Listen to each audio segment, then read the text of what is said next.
Hi there, I'm having a bit of a problem. As you might be able to tell, there's just one studio light on. There's no light on the wall isn't turned on. If you listen closely, the inverter isn't on. I'm going to get into this problem right now. But to do that, I need to get changed into something a little bit different. That's better.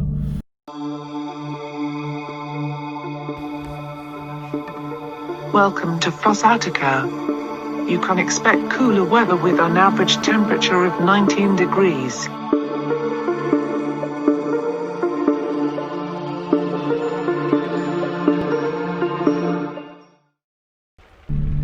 So here's the problem. Now that it's winter, there isn't enough sunlight coming from the sun, and in the winter the sun's path is typically lower, so not enough sunlight is hitting my solar panels. Here you can see on the side of my office there's 200 watt solar panels making 200 watts of electricity at peak to charge my 2 dual cell batteries on the inside of my office, which powers the whole thing. You can see moving down, there's the 2 wire, it's quite a few wires around, but that's the 2 batteries that need charging. So I had an idea, and the idea was that the water would trickle down the roof of my office and then go down the gutter system and travel to the bottom end into the little hole, which then goes down this little tube and into this huge 100-litre water butt. Then at the bottom of the water butt there's a little tap, and I was going to use the floor and the pressure from the water to generate electricity, and I'll show you how now. In this video it shows that using a turbine would push, a water turbine would push the water generating electricity.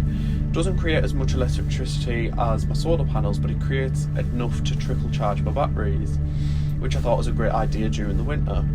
You can see just from the water from the hose pipe, putting it into the water stream, it turns the turbine on the inside and generates electric.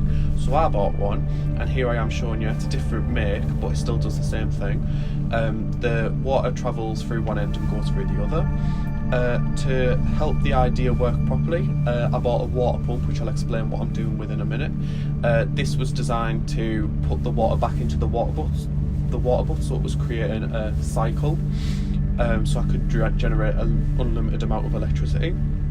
And then you can see that the red wire and the black wire from that would go into the solar charger, so I could see how much electricity I was making and the voltage of the batteries. There you go, you can see that I would be putting them just in there. So here's my idea. Here is the bottom of the water butt. On the other side there's 2. I'd get a turbine, one of them, and I'd insert it using the correct attachments at the bottom of the tap. This would allow the water to run through, push the turbine as it goes, and the water would end up in the bucket. For the water that ends up in the bucket, I use a small USB water pump, which would pump the water using the pipe back into the water butt. You can see I get a little tangled. There's too many wires about. Should have sorted that out. You can see from this angle I'm still getting tangled up with the wires. Just trying to work out what height to put the water pump, where to plug the water pump in. So then I started screwing the black wire and the red wire into the correct area on the solar charger.